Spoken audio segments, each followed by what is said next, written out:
Hey guys, welcome back to the Atlas Archives Deep Dive series, where we journey through the hidden histories, landscapes, and cultures of every nation on Earth. Tonight, our exploration brings us to Bulgaria, a country at the very crossroads of Europe and Asia, where mountains meet the Black Sea, and empires have risen and fallen for over 13 centuries.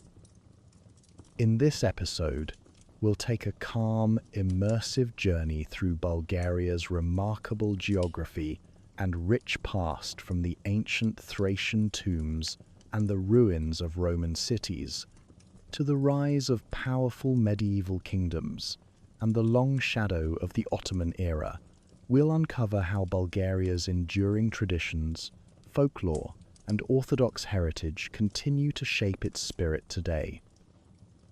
Before we begin, let us know in the comments where you're tuning in from. It's always amazing to see how far this community stretches across the globe. And if you've been enjoying these deep dives, make sure to like the video and subscribe so you don't miss the next episode. So, settle in, dim the lights, and let's gently travel through the timeless story of Bulgaria. Chapter 1. The Land Between Worlds. Our story begins not with kings or conquests, but with the land itself. For geography, as any wise historian will tell you, is destiny's quietest architect. Bulgaria occupies a rather enviable position in southeastern Europe, nestled between the Black Sea to the east and the mountainous interior of the Balkans to the west. If you were to draw Europe on a napkin during a pleasant evening meal, Bulgaria would be that crucial spot where your pen naturally pauses, right where the continent takes a breath before diving into the mysteries of Asia Minor. The country covers approximately 110,994 square kilometers, making it roughly the size of Virginia, though with considerably more medieval fortresses and significantly better yogurt. To put this in perspective for those who prefer their geography served with a dash of whimsy, Bulgaria is larger than Iceland but smaller than Greece. Perfectly sized, one might say, for a nation that has spent centuries mastering the delicate art of cultural synthesis. Bulgaria's coordinates place it between 41 degrees and 14 minutes to 44 degrees, and 13 minutes north latitude and 22 degrees and 22 minutes to 28 degrees and 37 minutes east longitude. These numbers, while perhaps not the stuff of epic poetry, tell a remarkable story. They position Bulgaria closer to the equator than to the North Pole, blessing it with abundant sunshine and placing it squarely within the southern reaches of the temperate climate zone. The country enjoys what meteorologists call a transitional climate, a diplomatic way of saying that Bulgarian weather, much like Bulgarian history, refuses to commit entirely to any single influence. The land itself reads like a geological autobiography written across millions of years. Roughly 70% of Bulgaria's territory consists of hills and elevated plateaus, while the remaining 30% rises into proper mountains, those magnificent sentinels that have stood guard over countless historical dramas. The average elevation hovers around 480 meters above sea level, creating a landscape that undulates like a vast earth-toned quilt spread across southeastern Europe. This topographical diversity has blessed Bulgaria with what can only be described as geographical split personality, and what a charming personality it is. The country divides naturally into several distinct zones, each with its own character and climatic temperament. Picture, if you will, a vast theatrical stage where different acts of the same play unfold simultaneously. each scene painted in its own unique palette of colors and textures. To the north spreads the Danubian Plain, a fertile expanse that serves as Bulgaria's agricultural heartland. This rolling countryside extends from the mighty Danube River in the north to the foothills of the Balkan Mountains in the south, covering some 31,520 square kilometers of productive farmland. The plain varies in width from a modest 25 kilometers in the west to an expansive 120 kilometers in the east, like a fan gradually opening as it approaches the Black Sea. The Danube itself forms most of Bulgaria's northern border with Romania, flowing majestically for some 470 kilometers along Bulgarian territory. This ancient waterway, which the Romans called Danubius and modern Bulgarians know as Dunav, serves as Europe's second longest river and one of its most historically significant.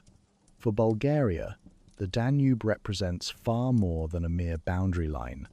It is a liquid highway that has carried traders, warriors, and ideas between the heart of Europe and the Black Sea for millennia. The Bulgarian side of the Danube presents steep, often dramatic banks that rise abruptly from the water, creating natural defensive positions that have been appreciated by military strategists since ancient times. These bluffs contrast strikingly with the Romanian side, where marshy lowlands and wetlands create an entirely different ecosystem.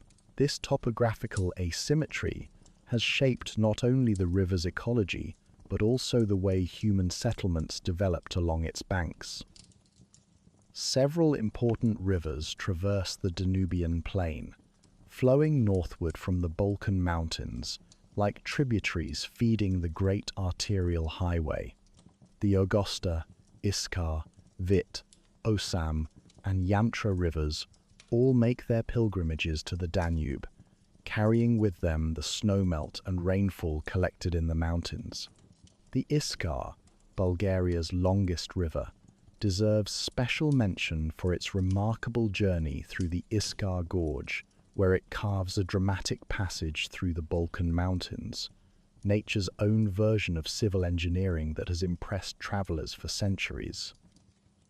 Rising south of the Danubian Plain like a great natural wall stand the Balkan Mountains, known locally as Stara Planina, which translates rather poetically as Old Mountain.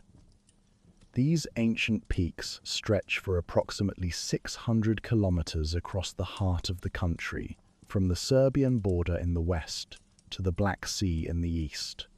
The range varies in width from 30 to 50 kilometers and rises to its highest point at Botev Peak, which reaches 2,376 meters into the Bulgarian sky. The Balkan Mountains serve as far more than a scenic backdrop. They function as Bulgaria's great meteorological dividing line, a natural barrier that effectively separates the continental climate of the north from the more Mediterranean-influenced weather patterns of the south. This mountain wall blocks the cold northern winds and creates a distinct climatic boundary that has profound effects on agriculture, vegetation, and human settlement patterns. The range divides conveniently into three sections, each with its own geological personality. The western Balkan Mountains extend from the Serbian border to the Arabakonak Pass, featuring the dramatic peak of Midjor at 2,169 meters. The central Balkan Mountains, home to the highest peaks including Botev, stretch from Arabakonak to Vratnik Pass.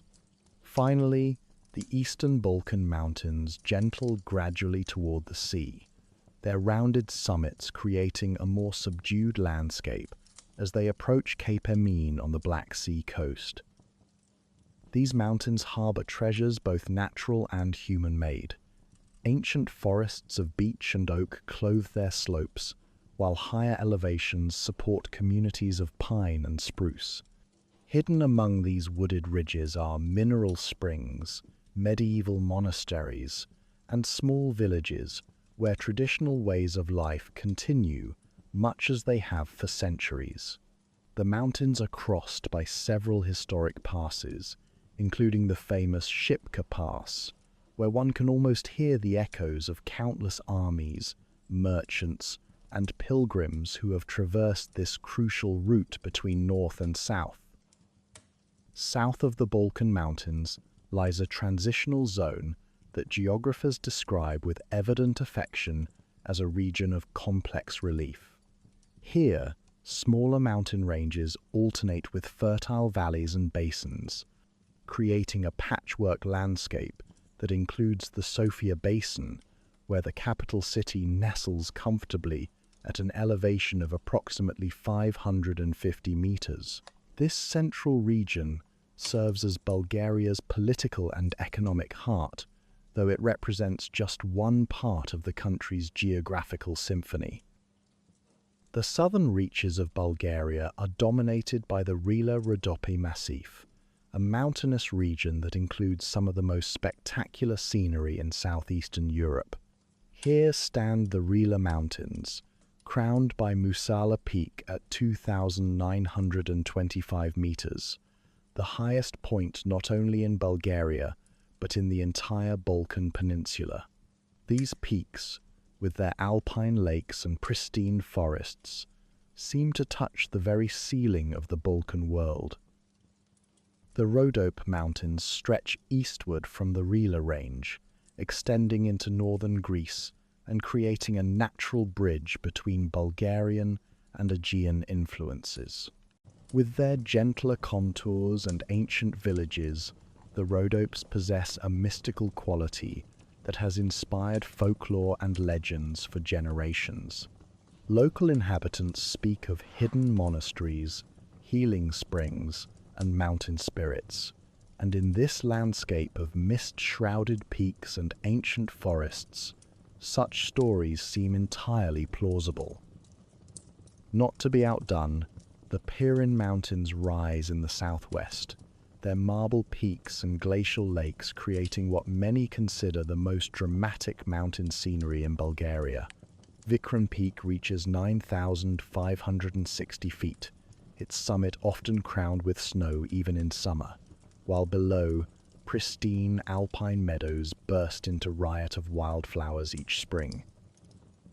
The eastern edge of Bulgaria embraces the Black Sea along 378 kilometers of coastline that varies from sandy beaches in the south to dramatic cliffs in the north. This coastal region enjoys what climatologists term a humid subtropical climate, moderated by the sea's influence and creating conditions that support both agriculture and a thriving tourism industry.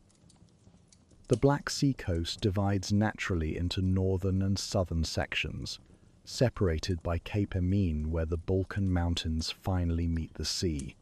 The northern coast features dramatic headlands and rocky cliffs that rise up to 70 meters above the water, creating spectacular viewpoints and natural harbors. Here, the ancient port city of Varna serves as Bulgaria's maritime capital, its harbor sheltered within a large bay that has welcomed ships for over 2 millennia. South of Cape Emin, the coastline transforms into the wide, sandy beaches that have made the Bulgarian Riviera famous throughout Eastern Europe. Here, resort towns like Sunny Beach and Sozopol combine ancient history with modern tourism, while smaller bays and coves offer quieter retreats for those seeking a more contemplative encounter with the sea. The climate that emerges from this geographical complexity reflects Bulgaria's position at the intersection of several major climatic zones. The continental climate of northern Europe meets the Mediterranean influence of the south, while the maritime climate of the coast blends with the alpine conditions of the mountains. The result is a country where one can theoretically ski in the mountains and swim in the sea on the same day, though such adventures require careful planning and a healthy appreciation for Bulgarian driving habits. Average temperatures vary considerably across the country. In the Danubian Plain, January temperatures hover between 0 and 2 degrees Celsius, while July brings warmth of 22 to 24 degrees. The southern valleys enjoy milder winters and warmer summers, with some areas experiencing almost Mediterranean conditions. The mountains, of course, write their own climatic rules, with temperatures dropping well below freezing in winter and remaining pleasantly cool even in summer's height. Precipitation patterns reflect this same geographical complexity. The lowlands receive between 500 and 600 millimeters of rain annually, while the mountains can see over 1,400 millimeters. This variation creates distinct vegetation zones, from the steppe grasslands of the northeast to the beech forests of the mountains and the mixed deciduous woodlands of the transitional zones. Bulgaria's strategic position has made it a natural crossroads for thousands of years. Ancient trade routes connecting the Mediterranean with Central Europe passed through Bulgarian territories, while the great highways between Constantinople and Western Europe followed paths that remain important today. The Via Diagonalis of Roman times traced a route remarkably similar to modern European transport corridors that continue to flow through Bulgarian territory. This geographical destiny has shaped Bulgarian culture in profound ways. The country serves as a bridge between Orthodox and Catholic Christianity, between Slavic and Mediterranean traditions, between European and Asian influences. Like a skilled diplomat at an international gathering, Bulgaria has learned to navigate between different worlds while maintaining its own distinct identity. The country's position also makes it a vital link in European transport networks. Major highways connect Western Europe to Turkey and the Middle East through Bulgarian territory, while the Danube provides a water route to Central Europe. The Black Sea ports of Varna and Burgas serve as gateways to the entire Black Sea region, handling cargo bound for markets from Ukraine to Georgia. Perhaps most remarkably, this compact territory contains examples of virtually every type of European landscape, from the Danube's wetlands to the alpine peaks of Rila, from the steppe grasslands of the northeast to the Mediterranean-influenced valleys of the south. Bulgaria offers a geographical sampler platter that would be impressive in a country twice its size. As we drift towards sleep tonight, we might imagine Bulgaria as a great geographical poem, written in mountains and rivers, plains and coastlines. Each region contributes its own verse to this epic of earth and stone, water and sky. The Danubian plain speaks of abundance and fertility, while the Balkan mountains whisper tales of endurance and mystery. The Black Sea coast sings of maritime adventures and cultural exchange, while the southern mountains echo with ancient legends and timeless wisdom. This is Bulgaria's geographical inheritance, a land positioned at the very heart of the great conversation between East and West, North and South, past and future. Tomorrow night, we will explore how ancient peoples first made this remarkable landscape their home, beginning with the mysterious Thracians, whose golden treasures still sparkle in Bulgarian museums. But for now, let the gentle rhythms of Bulgarian geography carry you into dreams, where mountains touch the sky and rivers carry the stories of ages past towards seas that have witnessed the rise and fall of empires.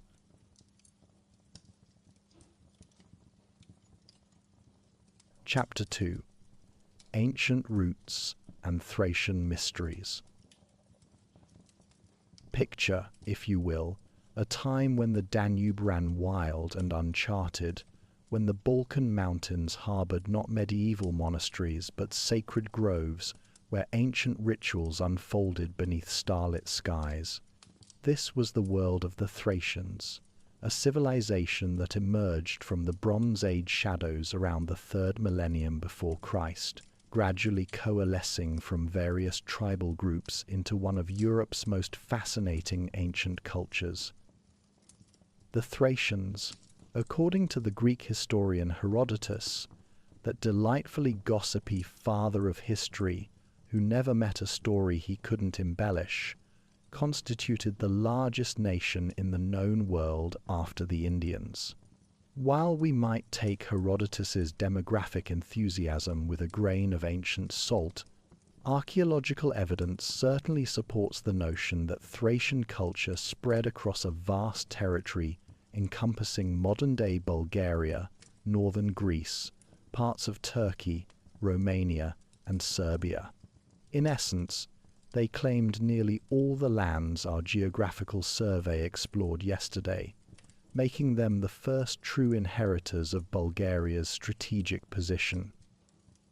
These were not, despite what some classical sources might suggest, simple barbarians dwelling in crude huts and practicing primitive customs.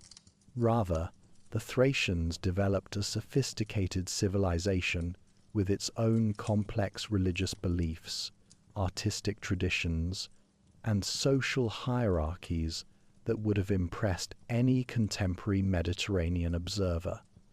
Had they taken the time to look beyond their own cultural prejudices? The trouble with ancient sources, particularly Greek and Roman ones, is that they often viewed their northern neighbors through the distorting lens of cultural superiority, dismissing as barbarous what they simply didn't understand. The archaeological record, however, tells a far more nuanced story. Beginning in the early Bronze Age, around 3,500 years before Christ, Thracian culture began to distinguish itself through increasingly sophisticated metallurgy, pottery, and artistic expression. By the 2nd millennium before our era, they had developed complex burial customs, intricate religious practices, and a material culture that combined influences from the Mediterranean world with their own distinctly northern European sensibilities. What we know of early Thracian society comes primarily from their impressive necropolis scattered across Bulgaria's landscape. Nearly 50,000 burial mounds dot the countryside, creating what archaeologists fondly call the world's largest outdoor museum of ancient funerary art. These tumuli, or burial mounds, range from modest earthen hillocks marking the graves of ordinary citizens to massive royal complexes that rival the pyramids of Egypt in their ambition, if not quite their scale. The most famous of these archaeological treasures lies near the town of Kazanluk, in an area now known as the Valley of the Thracian Kings. Here, buried beneath a 20-meter high mound of earth, archaeologists discovered in 1944 one of the most remarkable Thracian monuments ever found, a beautifully preserved tomb dating from the 4th century before Christ. The Kazanluk tomb, as it came to be known, consists of a narrow corridor leading to a domed burial chamber, both decorated with exquisite frescoes that provide our best window into Thracian funeral customs and artistic achievements. The paintings that adorn these ancient walls depict what appears to be a Thracian funeral banquet, with elegantly dressed figures reclining at a feast that bridges the world of the living and the realm of the dead. The central figures, presumably a noble couple, are shown partaking in what scholars interpret as a ritual meal designed to ease the deceased's transition to the afterlife. The artistic style combines Hellenistic influences with distinctly Thracian motifs, creating a cultural synthesis that speaks to the sophisticated nature of Thracian society during its golden age. But perhaps even more spectacular than the tomb paintings are the golden treasures that have emerged from Bulgaria's ancient burial sites. The most famous of these discoveries occurred on a September morning in 1949, when three brothers, Pavel, Petko, and Mikhail Dakov, were digging clay for brickmaking near the town of Panegyurishte. Their spades struck something that would transform our understanding of Thracian craftsmanship, a collection of 9 golden vessels that collectively weigh over 6 kilograms of 24-carat gold. The Panegyurishte treasure, as this extraordinary find came to be known, consists of a shallow ceremonial bowl called a fiale, an elegant amphora, and 7 rhytons, drinking vessels shaped like animal heads and mythological figures. Each piece demonstrates a level of artistic sophistication that would have been the envy of contemporary Greek workshops. The vessels are decorated with intricate mythological scenes featuring gods and heroes, executed with a technical mastery that speaks to the high level of Thracian metallurgical skill. What makes these treasures particularly fascinating is their function. These were not merely decorative objects destined to gather dust in some ancient equivalent of a display cabinet. Rather, they formed a complete ceremonial drinking set, used in religious rituals that connected the Thracian elite to their gods and ancestors. According to Thracian belief, gold possessed the ability to absorb and concentrate human spiritual energy, making these vessels not just beautiful objects, but sacred conduits between the mortal and divine realms. The religious world of the Thracians was as rich and complex as their material culture. Unlike the relatively systematic pantheon of the Greeks, Thracian spirituality embraced a fluid collection of deities and spirits that reflected their close connection to the natural world. At the heart of their religious practice stood several key figures. Orpheus, the legendary musician whose songs could charm stones from their foundations and convince the gods of death to release their captives. Dionysus, the god of wine and ecstasy, whose cult found particularly fertile ground in the wine-growing regions of Thrace, and the enigmatic Thracian horseman, a deity associated with hunting, fertility, and the eternal cycle of life and death. The figure of the Thracian horseman deserves special attention for over 1,500 stone reliefs and more than 100 bronze statuettes depicting this mysterious deity have been discovered across Bulgaria. Typically shown as a mounted hunter pursuing a boar or deer, the horseman evolved during the Roman period into an almost universal deity, absorbing attributes from Apollo, Hercules, and other classical gods, while maintaining his distinctly Thracian character.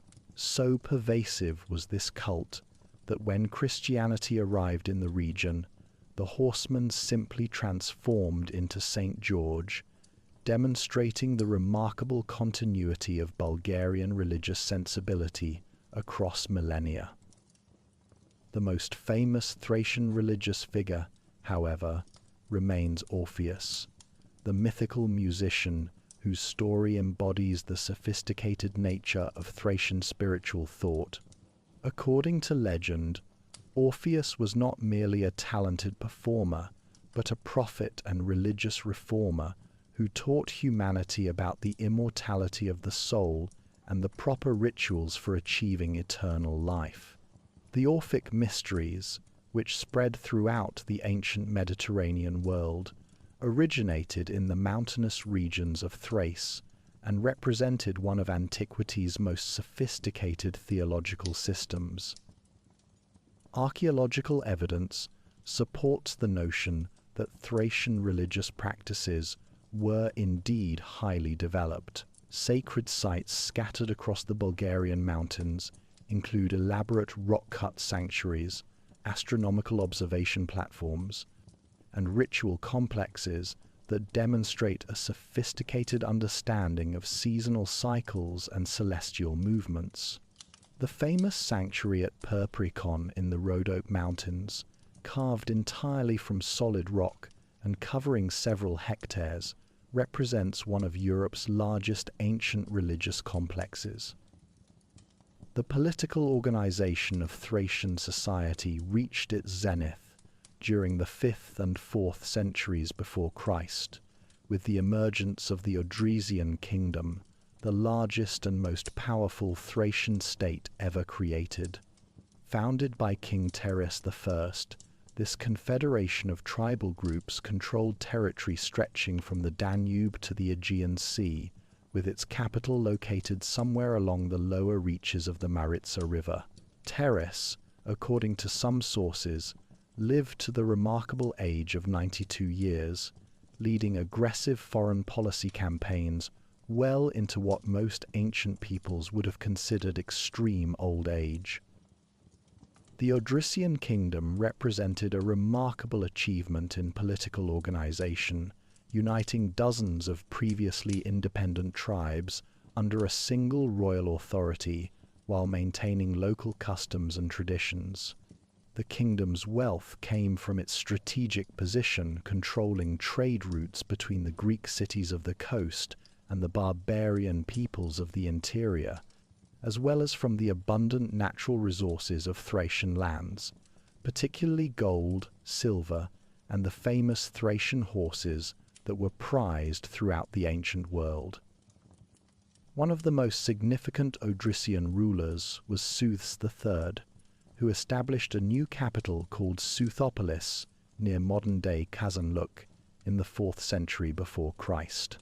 This remarkable city, discovered in 1948 during the construction of a dam and subsequently flooded after excavation, provided archaeologists with the only certainly identified Thracian royal capital. The excavations revealed sophisticated urban planning, including fortification walls, residential districts, public buildings, and a royal palace complex that demonstrated the high level of Thracian architectural achievement. The tomb of Sooths III himself, discovered in 2004 in the Goliama Kosmatka mound near Shipka, contained treasures that rival those found in any ancient royal burial. The most remarkable find was a lifelike bronze head of the king himself, created with such artistic skill that visitors to the Kazanluk Museum, where it's displayed often, remark on the sense of meeting the actual historical figure. The head was ritually separated from a full statue according to Thracian funeral customs, symbolically allowing the deceased ruler to continue protecting his kingdom from beyond the grave. But the Thracians were not isolated in their mountain strongholds. Beginning in the 8th and 7th centuries before Christ, Greek colonists began establishing settlements along the Black Sea coast, creating a fascinating cultural frontier where Mediterranean and Thracian civilizations met, mingled, and mutually influenced one another. Cities like Apollonia, modern-day Sozopol, and Mesembria, today's charming Nessebar, began as Greek trading posts, but gradually evolved into cosmopolitan centers where Greek merchants, Thracian nobles, and various other peoples conducted business in multiple languages while sharing artistic techniques and religious ideas. The relationship between Greeks and Thracians was complex and multifaceted. While Greek writers often portrayed their northern neighbors as uncivilized barbarians, archaeological evidence suggests a much more nuanced picture. Greek pottery appears in Thracian burial sites, while Thracian artistic motifs influenced Greek decorative arts. More significantly, Thracian religious concepts, particularly those associated with Orpheus and Dionysus, profoundly shaped Greek spiritual thought, contributing to some of the most sophisticated theological and philosophical developments in the classical world. The influence flowed in both directions. Wealthy Thracian aristocrats commissioned Greek artists to create magnificent works of art, resulting in masterpieces like the silver vessels of the Rogozan treasure.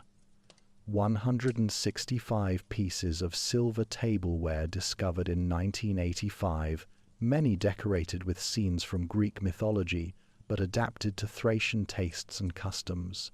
These objects demonstrate the sophisticated cultural synthesis that characterized the Thracian world during its peak period. Persian influence also reached Thracian lands, when Darius I incorporated much of Thrace into his empire around 516 before Christ.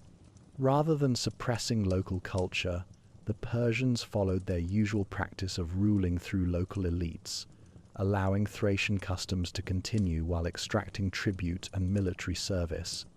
This period saw the introduction of Persian artistic motifs and luxury goods into Thracian material culture, further enriching the already cosmopolitan character of elite Thracian society. The military prowess of the Thracians was renowned throughout the ancient world. Thracian warriors served as mercenaries in armies from Sicily to Asia Minor, prized for their skill with the rhomphaia, a fearsome two-handed weapon that could cleave through armor and horse alike. Philip II of Macedon and his son Alexander the Great both employed large numbers of Thracian cavalry and infantry in their conquests, recognizing their value as light infantry capable of fighting in the mountainous terrain where traditional Greek hoplites struggled. Thracian society itself was highly stratified, with a warrior aristocracy at the top, followed by free farmers and artisans, and finally slaves captured in warfare or purchased from neighboring peoples. The elite practiced a lifestyle that emphasized military prowess, hunting, and elaborate feasting, while also patronizing sophisticated artistic and religious activities. Archaeological evidence suggests that Thracian aristocrats were literate, although few examples of Thracian writing have survived, a frustrating gap that limits our understanding of their intellectual achievements. One peculiarly Thracian custom that fascinated ancient observers was their practice of tattooing. Both men and women decorated their bodies with intricate designs that served as markers of social status, tribal affiliation, and personal achievement. Greek pottery occasionally depicts tattooed Thracian warriors, providing tantalizing glimpses of these ancient body art traditions that unfortunately cannot be preserved in archaeological contexts. The religious practices of the Thracians included elaborate funeral customs designed to ensure the deceased's successful journey to the afterlife. Archaeological evidence from burial sites suggests that funeral banquets could last for several days, with mourners consuming vast quantities of food and wine while honoring the departed through song, dance, and ritual combat. Some burials included sacrificed horses and dogs, while the wealthiest graves contained complete dinner services of precious metal vessels designed to provision the deceased for eternity. As the 3rd century before Christ progressed, Thracian independence faced increasing pressure from expanding Mediterranean powers. Celtic invaders from the north established their own kingdom centered on a capital called Tyre, though its exact location remains unknown to archaeologists, while Macedonian successor states pressed from the south and west. These external pressures gradually fragmented the great Thracian confederations, leaving individual tribes vulnerable to Roman expansion. The Roman conquest of Thrace unfolded gradually over several centuries, beginning with diplomatic alliances and tributary relationships before evolving into direct annexation. Some Thracian rulers became client kings of Rome, maintaining local authority while acknowledging Roman overlordship. This arrangement allowed for a relatively smooth cultural transition, with many Thracian customs and institutions continuing under Roman administration. When Emperor Claudius formally incorporated Thrace as a Roman province in 46 of our era, the region was divided between the northern province of Moesia and the southern province of Thrace proper. This administrative arrangement would persist through the subsequent Byzantine period, leaving a lasting mark on Bulgarian political geography. Roman rule brought new urban centers, road networks, and architectural styles, while Thracian culture gradually blended with Roman and Greek influences to create the cultural foundation for medieval Bulgarian civilization. What makes the Thracian legacy particularly remarkable is its persistence through subsequent historical periods. When Slavic peoples began settling in the Balkans during the 6th and 7th centuries of our era, they encountered Thracian populations who had survived the Roman and early Byzantine periods in the mountainous interior regions. Rather than displacing these existing inhabitants, the Slavs intermarried with them, creating the ethnic foundation for the modern Bulgarian people. Evidence of this cultural continuity appears in many aspects of Bulgarian life. The Bulgarian name for the Maritsa River derives from its ancient Thracian designation, while the modern name of Plovdiv stems from the Thracian Pulpudeva rather than the later Greek Philippopolis. Traditional Bulgarian festivals, folk songs, and even certain religious practices contain elements that can be traced back to ancient Thracian customs, creating an unbroken cultural thread spanning more than 2 millennia. Perhaps most remarkably, the fire-walking ritual of Nestinarism, still practiced in certain Bulgarian villages and now recognized by UNESCO as part of humanity's intangible cultural heritage, appears to descend directly from ancient Thracian sun worship ceremonies. During these mesmerizing performances, participants dance barefoot across glowing embers while holding sacred icons, entering trance-like states that echo the ecstatic religious practices described by ancient observers of Thracian rituals. As we prepare to close this chapter of Bulgaria's Thracian past, it's worth reflecting on the remarkable civilization that once flourished in these lands. Far from being simple barbarians, the Thracians created a sophisticated culture that successfully balanced local traditions with cosmopolitan influences, producing artistic achievements that continue to dazzle museum visitors around the world and religious insights that influenced the development of classical philosophy.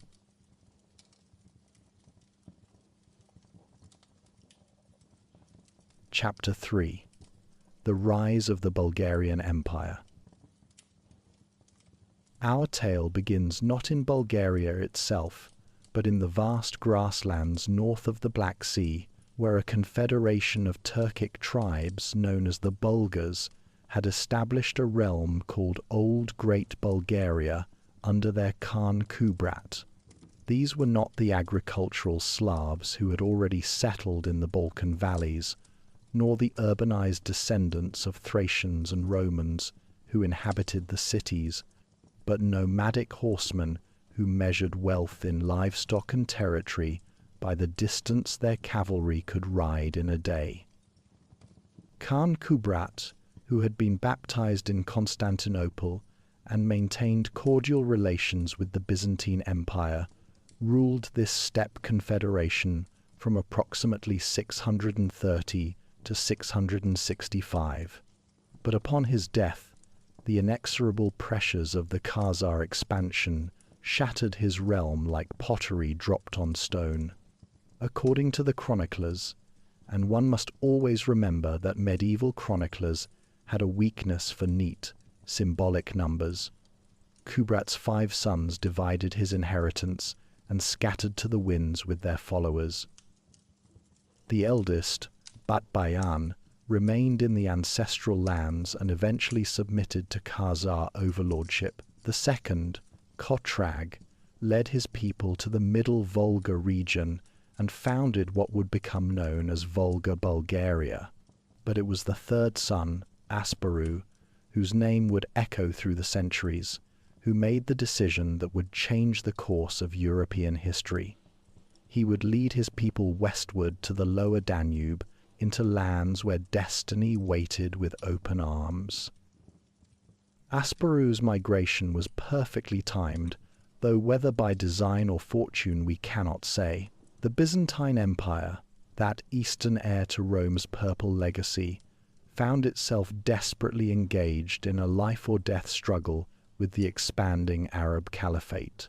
Constantinople itself had recently endured a prolonged siege, and the empire's military resources were stretched thin across multiple frontiers. Into this strategic vacuum rode Asparuh with perhaps 30,000 to 50,000 followers, not an enormous host by the standards of the Great Migrations, but certainly enough determined warriors to tip the balance in a world where every sword mattered.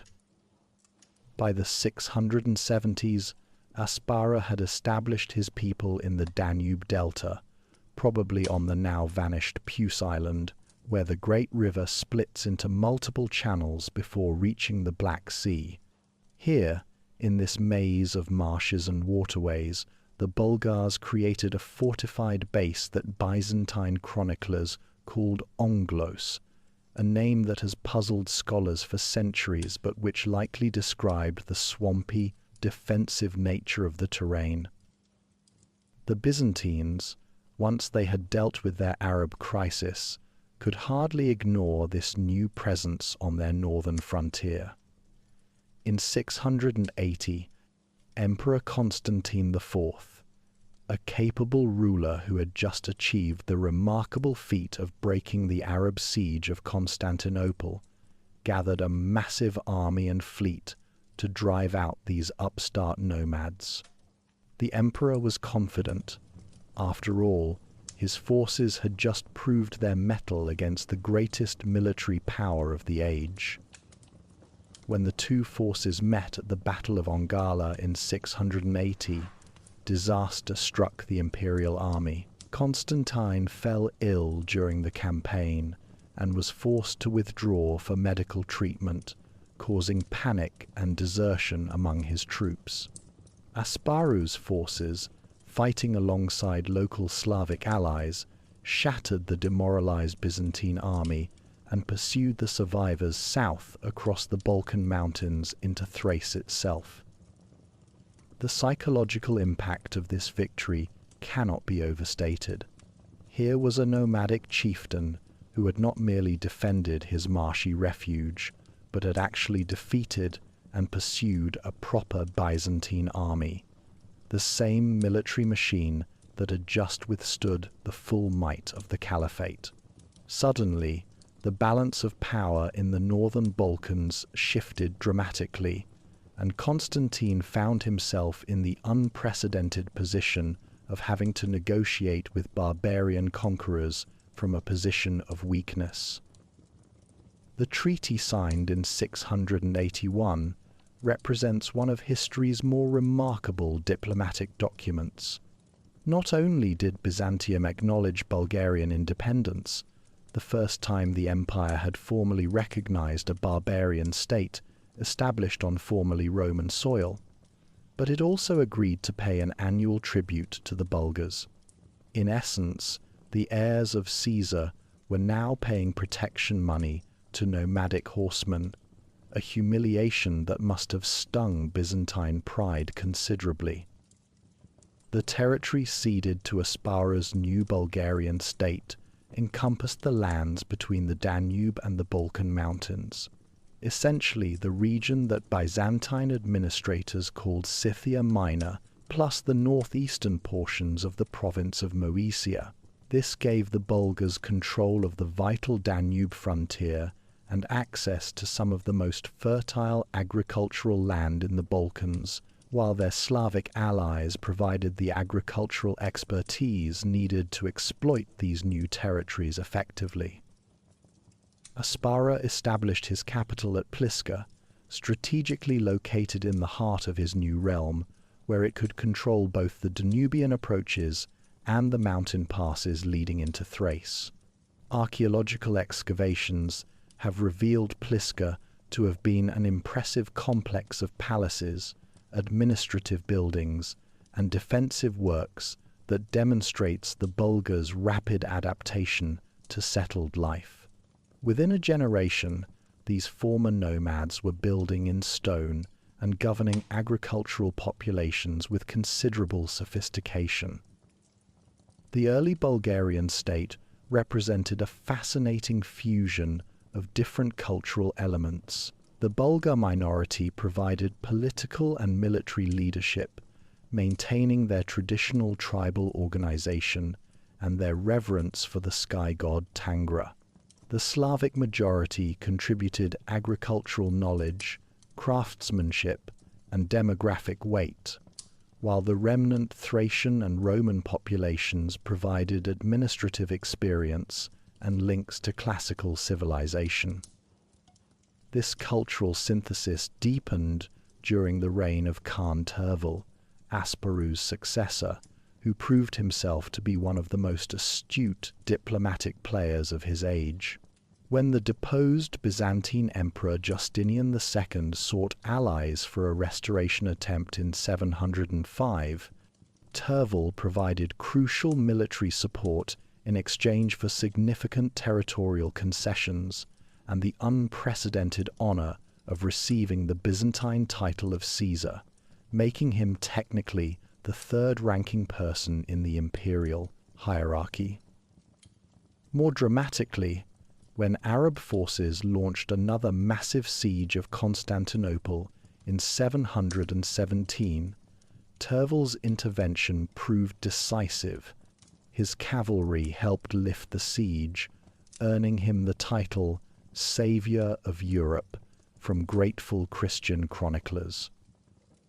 Yet for all their military successes, the early Bulgarian rulers recognized that their long-term survival required more than tactical brilliance.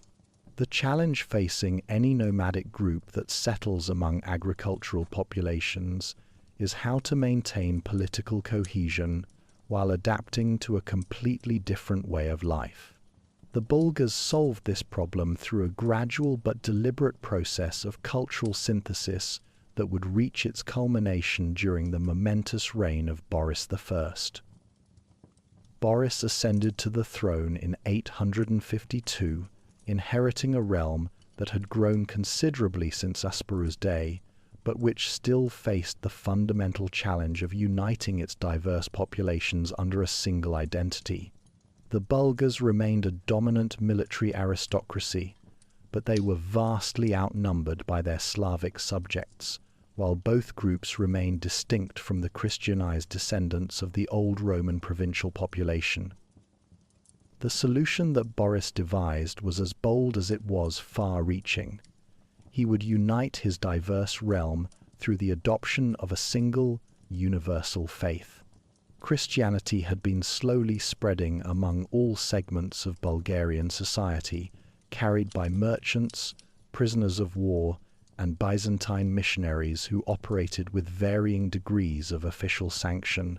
Boris himself may have been influenced by his sister, who had converted to Christianity, or by the famous icon of the Last Judgment that supposedly decorated his palace and depicted in vivid detail the eternal consequences of moral choices.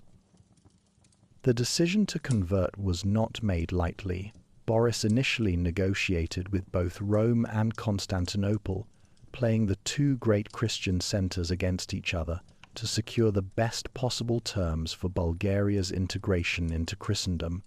His initial preference seems to have been for Roman Christianity, perhaps because papal authority offered greater autonomy than submission to the nearby and powerful Byzantine patriarch.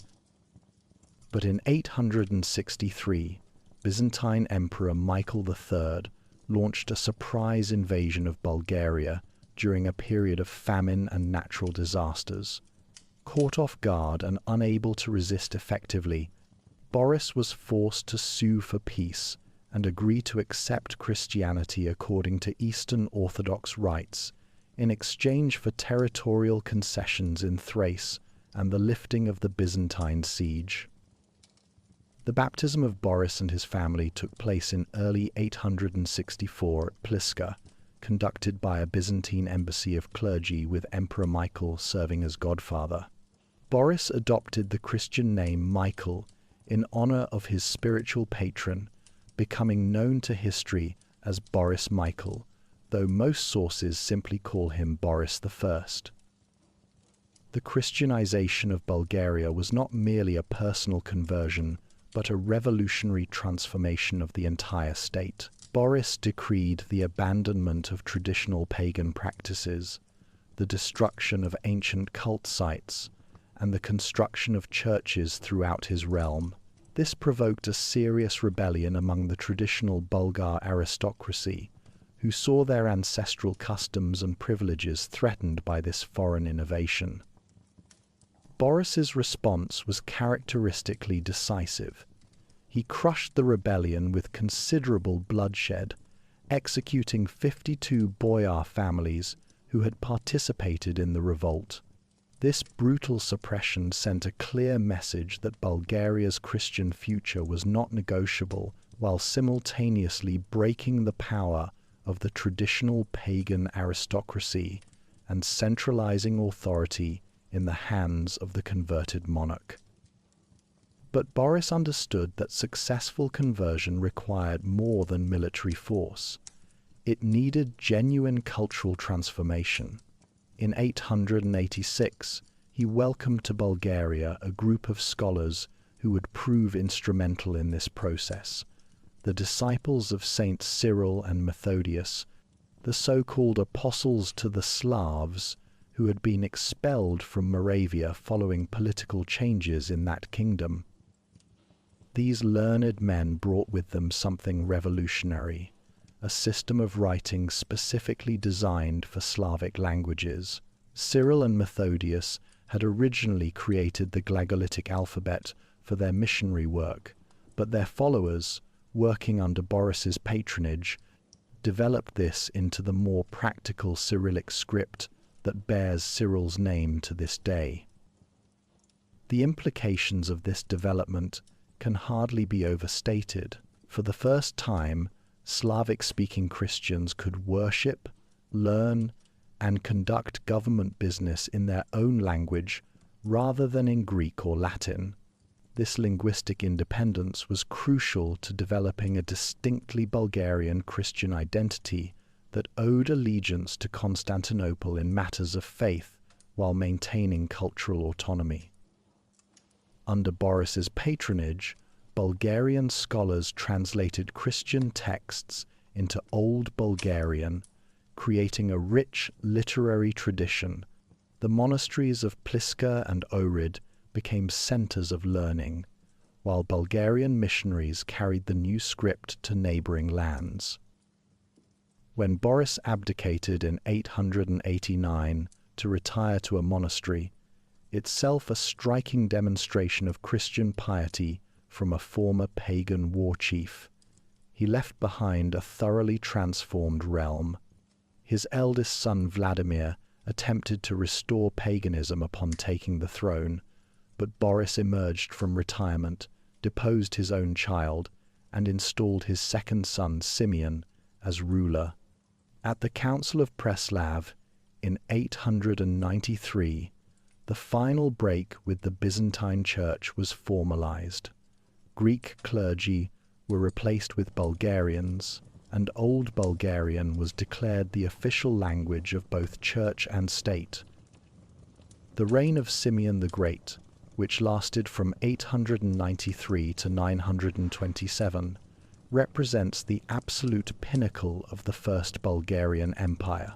Educated in Constantinople and thoroughly versed in both classical learning and Christian theology, Simeon possessed the perfect combination of intellectual sophistication and ruthless ambition necessary to transform Bulgaria into a true rival of Byzantium itself. Under Simeon's rule, Bulgaria expanded to its greatest territorial extent, stretching from the Danube to the Aegean Sea and from the Black Sea to the Adriatic. The new capital at Preslav was expanded into a magnificent city that contemporaries claimed rivaled Constantinople in its splendor. The famous ceramic tiles of Preslav, with their brilliant colors and intricate designs, were exported throughout the known world and became symbols of Bulgarian artistic achievement. But perhaps Simeon's most significant achievement was his assumption of the imperial title itself. In 913, he proclaimed himself emperor and autocrat of all Bulgarians and Romans, directly challenging Byzantine claims to universal rule. When the Bulgarian Orthodox Church achieved full independence as a patriarchate in 927, just before Simeon's death, Bulgaria had effectively established itself as an equal to Byzantium in both temporal and spiritual authority. The cultural flowering of Simeon's reign fully justified his epithet, the Great. Bulgarian literature, art, and architecture reached heights that would not be equaled for centuries. The court at Preslav attracted scholars, poets, and artists from throughout the Christian world, while Bulgarian missionaries spread Cyrillic literacy from the Danube to the Dnieper. As we draw this chapter to a close, it's worth reflecting on the remarkable transformation we've witnessed. In less than 3 centuries, a nomadic tribe from the steppes had established themselves as rulers of a settled agricultural population, adopted the religion of their former enemies, created a new system of writing, and built an empire that stretched across the Balkans. The synthesis of Bulgar political organization, Slavic demographic strength, and Christian cultural sophistication created something entirely new in European history. Next up, we shall explore how this magnificent achievement gradually succumbed to internal divisions and external pressures, leading to the eventual conquest by Byzantium and the long centuries of struggle that would follow. But tonight, let the golden age of Bulgarian glory illuminate your dreams, where emperors walk marble halls in Preslav, and scribes carefully copy sacred texts in letters that would carry Slavic Christianity across half the world. Chapter 4: Medieval Struggles and Ottoman Shadow. In the previous chapter, we left the First Bulgarian Empire at the zenith of its golden age under Simeon the Great, master of territories stretching from the Adriatic to the Black Sea.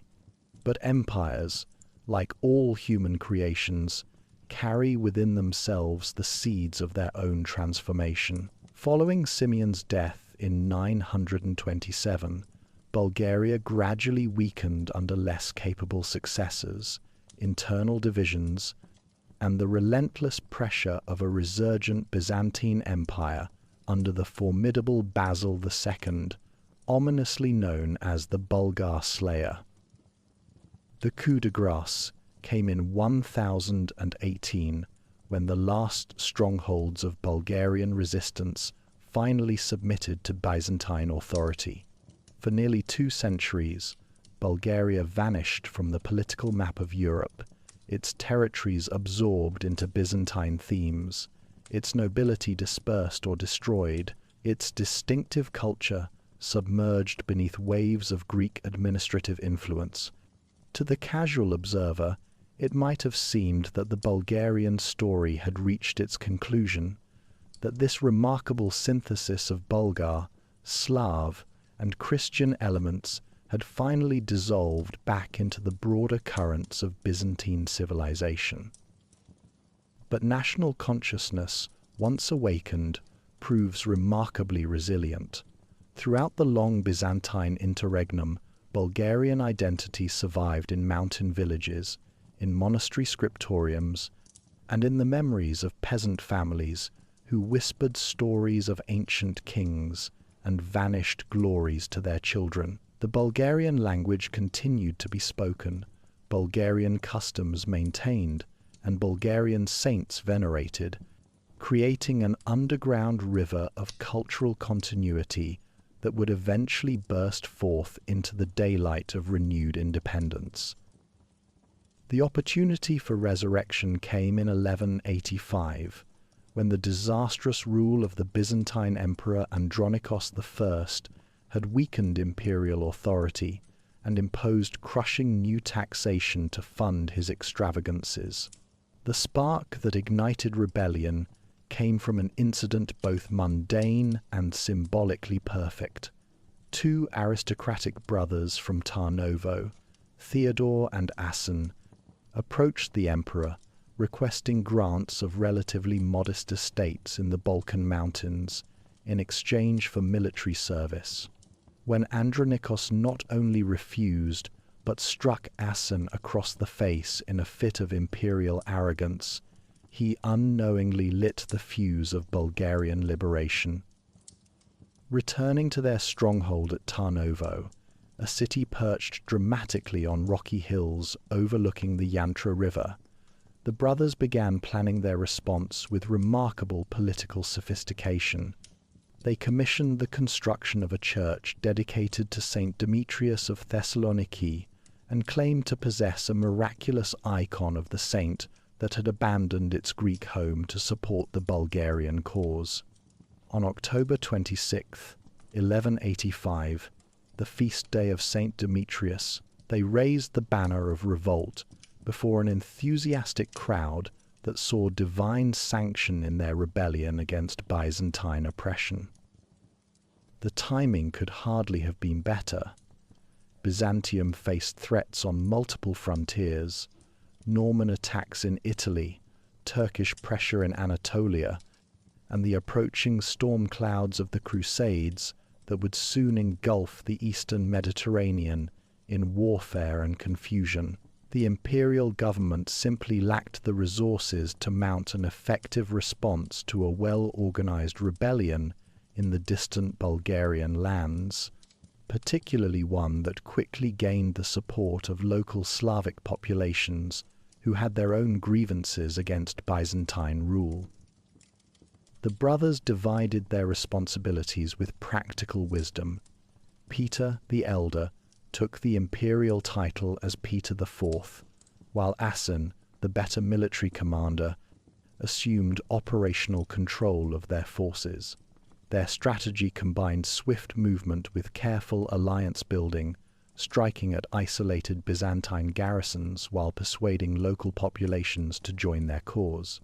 The Cuman nomads of the northern steppes provided crucial cavalry support, creating a formidable military machine that could match Byzantine forces in open battle. Emperor Isaac II Angelos, who had replaced the murdered Andronikos, initially underestimated the scope of the rebellion. His first expedition against the Bulgarians in 1187 ended in humiliating failure when he was forced to sign an armistice that effectively recognized Bulgarian independence.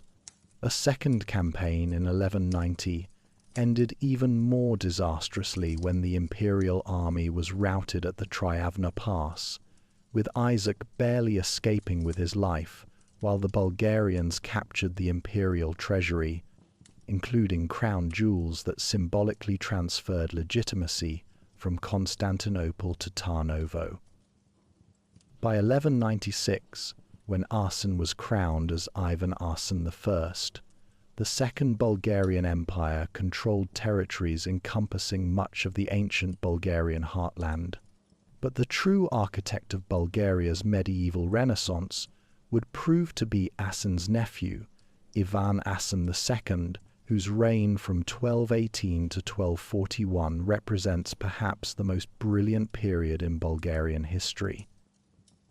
Ivan Asen II came to power through a combination of exile, persistence, and political skill that reads like something from a medieval romance. When his uncle Kaloyan was murdered in 1207, the throne passed to another nephew, Boril, forcing the young Ivan Asen to flee to the Rus principalities. There he spent years building alliances and gathering supporters, while Boril's incompetent rule gradually weakened Bulgarian resistance to external pressures. In 1218, Ivan Asen returned at the head of a small but determined force, captured Tarnovo in a lightning campaign, and disposed of the usurper with the brutal efficiency that medieval politics demanded. What followed was one of the most remarkable reigns in medieval European history. Ivan Asen II possessed that rarest combination of military genius, diplomatic subtlety, and cultural vision that marks truly great rulers. Under his leadership, Bulgaria expanded to encompass virtually the entire Balkan peninsula, stretching from the Danube to the Aegean Sea and from the Adriatic to the Black Sea, territories that included much of modern-day Albania, North Macedonia, Serbia, northern Greece, and portions of Romania. The cornerstone of Ivan Asen's success was his victory at the Battle of Klokotnitsa on March 9, 1230, where his forces decisively defeated Theodore Komnenos Doukas, the ambitious ruler of the Despotate of Epirus. The battle was as much about psychology as military tactics. Ivan Asen dramatically held aloft a copy of his peace treaty with Theodore while marching into combat, symbolically demonstrating his enemy's betrayal and rallying his troops with the moral authority of the wronged party. The victory was so complete that Theodore himself was captured and later blinded on Ivan Asen's orders when he attempted to plot against his captor. But Ivan Asen's greatness lay not merely in conquest but in consolidation. He transformed Bulgaria into a genuine European power through a combination of strategic marriages, ecclesiastical independence, and cultural patronage that elevated Bulgarian civilization to heights rivaling Constantinople itself. In 1235, he secured recognition of the Bulgarian Patriarchate from the Ecumenical Patriarch, making Bulgaria one of only 5 autocephalous Orthodox churches and symbolically placing it on equal footing with Byzantium in spiritual matters. The capital at Tarnovo during Ivan Asen's reign became a magnificent city that visitors compared favorably to Constantinople. The royal palaces on Tsarevets Hill displayed the full splendor of medieval Bulgarian art and architecture, while the churches of Trapezitsa Hill housed some of the finest religious art in the Orthodox world. The famous inscription in the Church of the 40 Martyrs, dated 1230, records Ivan Asen's achievements in language that breathes confidence and imperial ambition. In the year 6738, I, Ivan Asen, Tsar of the Bulgarians, son of the old Tsar Asen, built this church when I was at war with the Romans and conquered all their lands. Under Ivan Asen's patronage, Bulgarian culture experienced what historians term a second golden age. The Tarnovo Literary School produced works that rivaled the finest achievements of Byzantine literature, while Bulgarian architects and artists developed distinctive styles that blended traditional Slavic elements with Byzantine sophistication and Western influences brought by crusaders and merchants. This was the period when Bulgarian coinage first appeared. bearing inscriptions that proudly proclaimed the emperor's authority over Bulgarians and Romans, a direct challenge to Byzantine claims of universal rule. The cultural renaissance reached its zenith under Patriarch Evtimi of Tarnovo, who served from 1375 to 1393 and became the most influential figure in late medieval Bulgarian intellectual life. Evtimi, a disciple of the mystical Hesychast tradition that emphasized direct spiritual experience, established rigorous standards for Church Slavonic orthography and sponsored the translation and composition of numerous religious works. His reforms created a standardized literary language that would influence Slavic Christianity from Russia to Serbia, making Tarnovo a center of Orthodox learning second only to Constantinople. But even as Bulgarian culture flourished, new storm clouds were gathering on the southeastern horizon. The Ottoman Turks, originally a small beylik in northwestern Anatolia, had begun their inexorable expansion across the Dardanelles and into the Balkan Peninsula.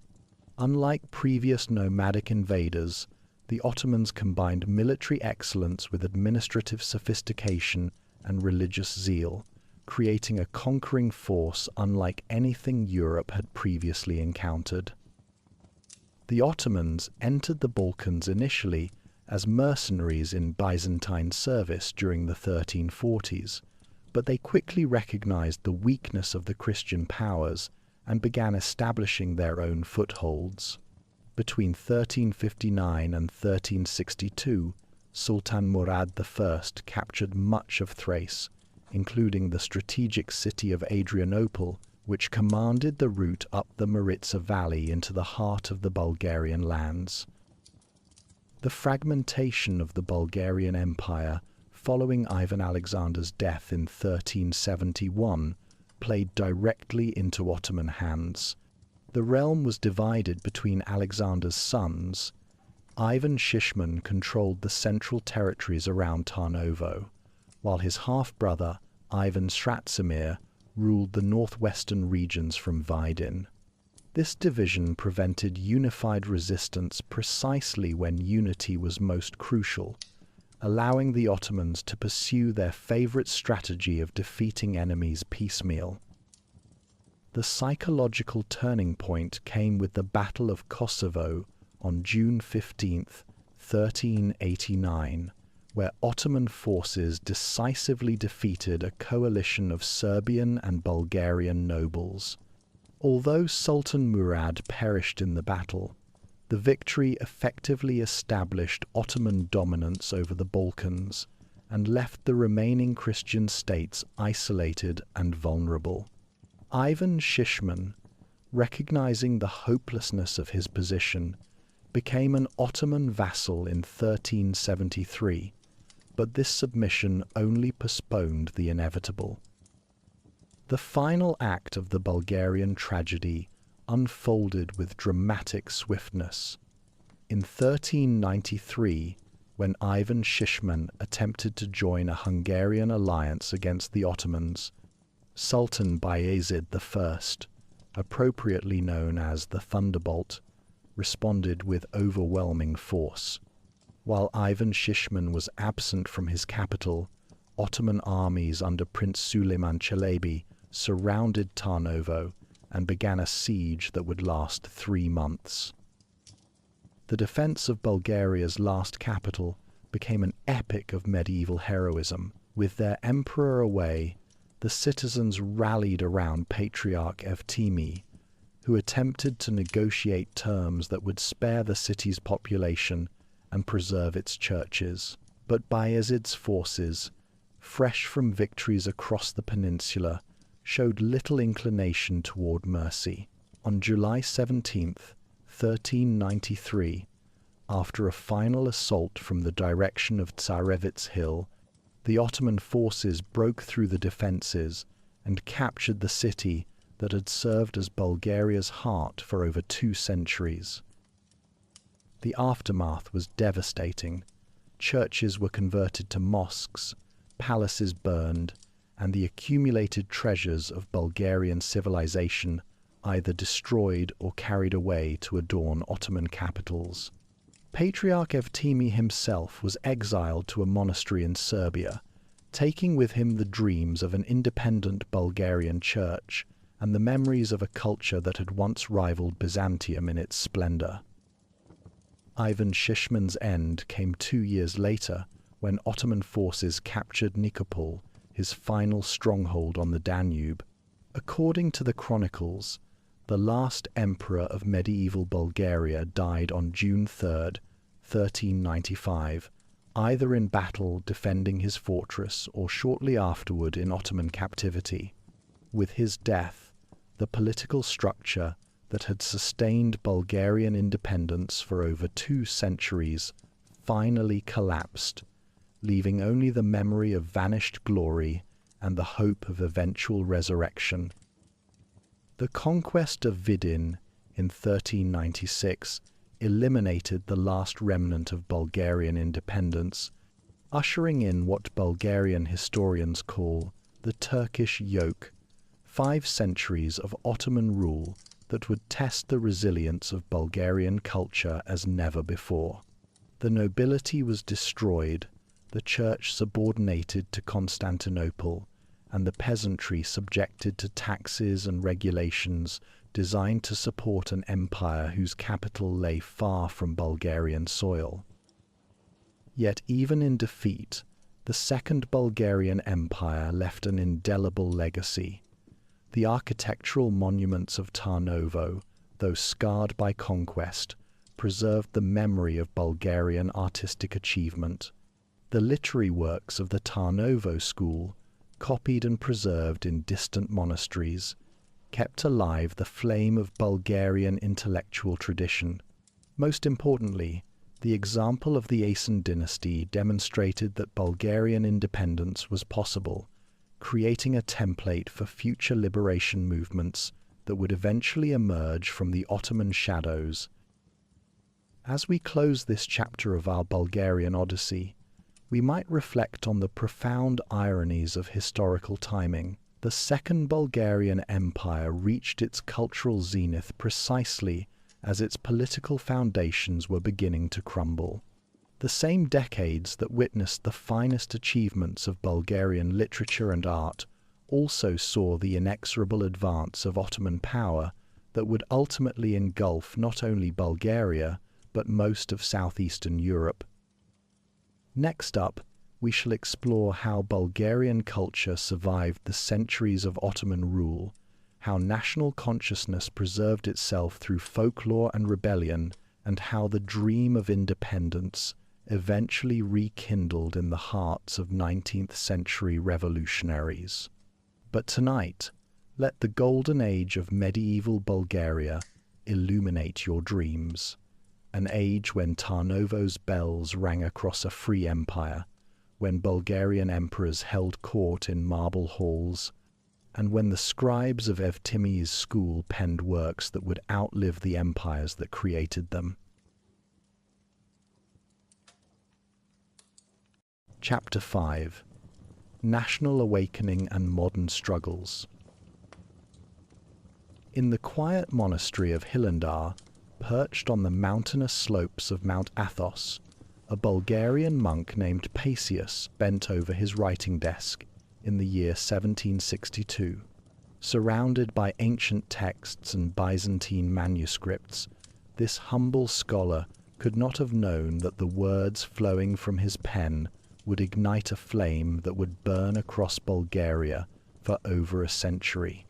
His work, Slavonic Bulgarian History, became the clarion call of a nation awakening from centuries of slumber.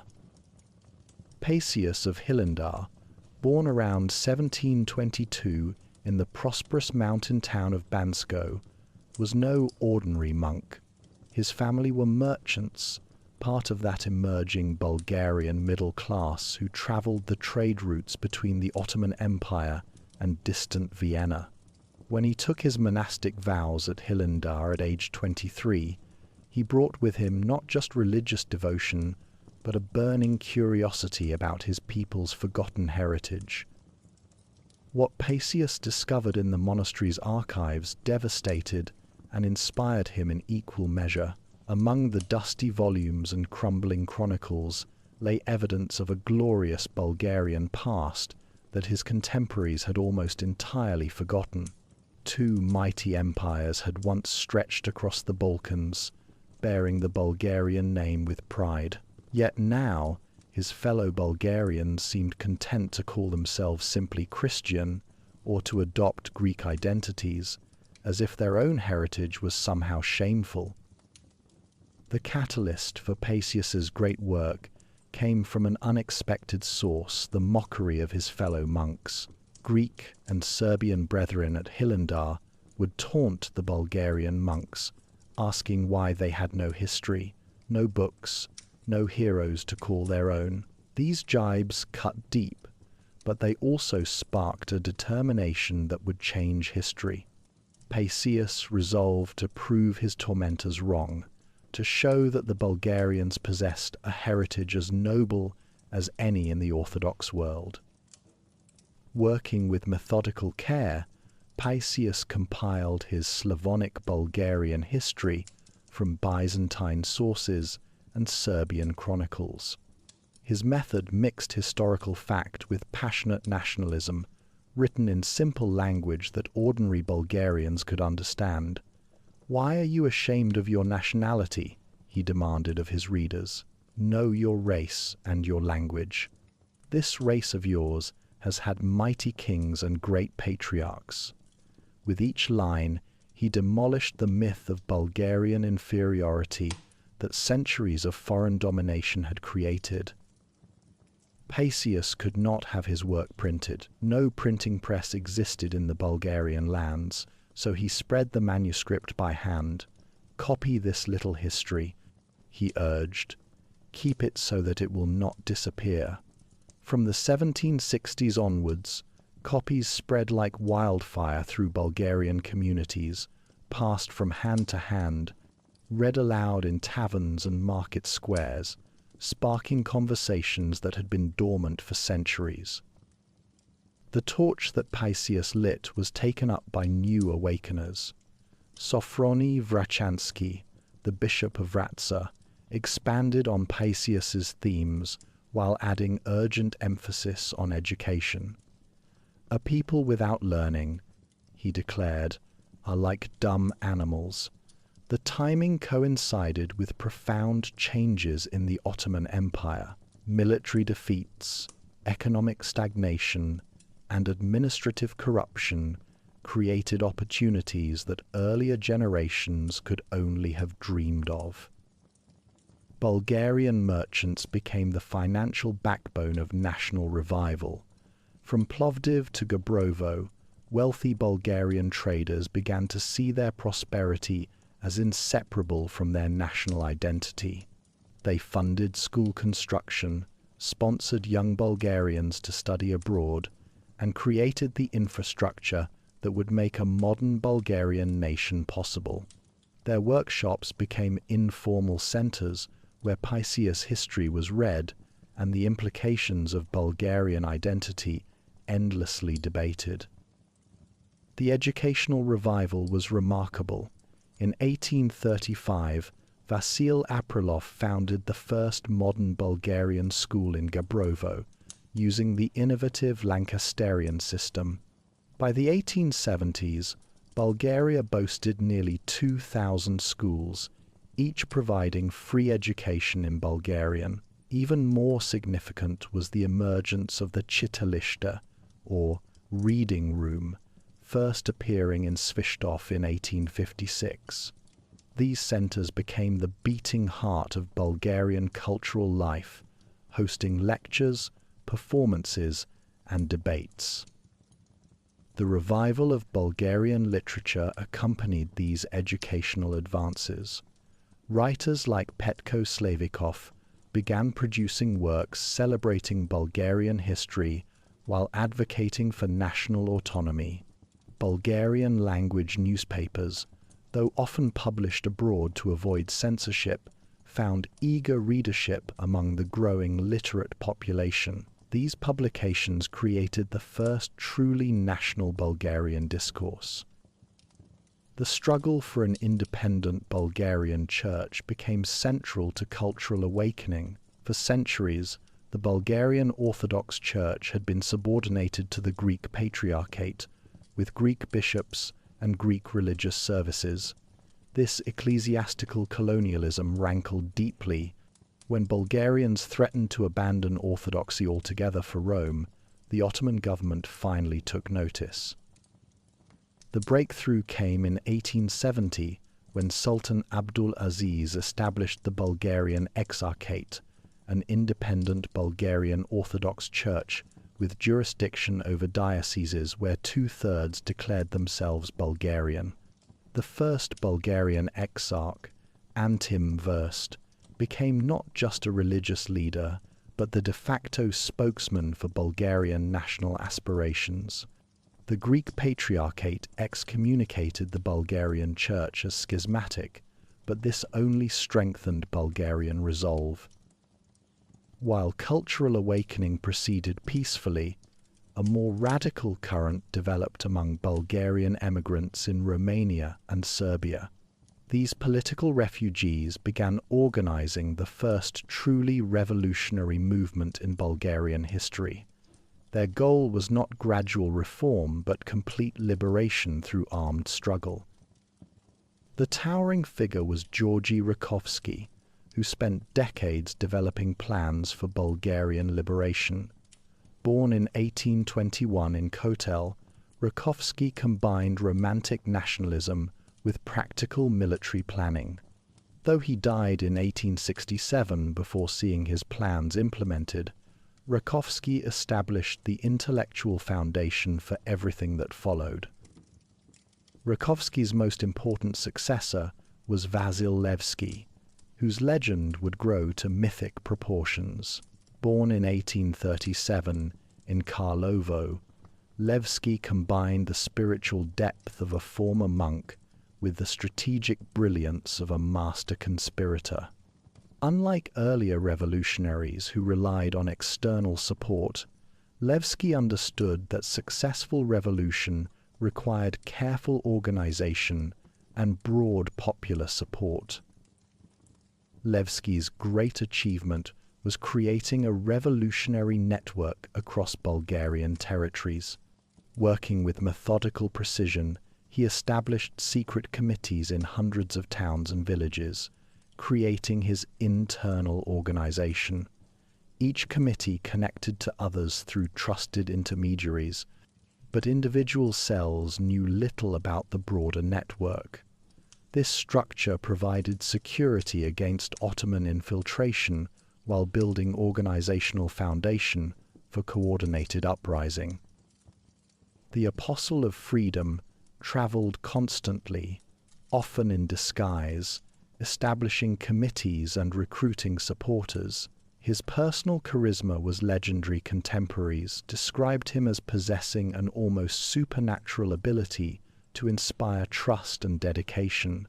Levski's vision extended beyond simple liberation to encompass a democratic Bulgarian republic guaranteeing equal rights to all citizens, regardless of religion or ethnicity.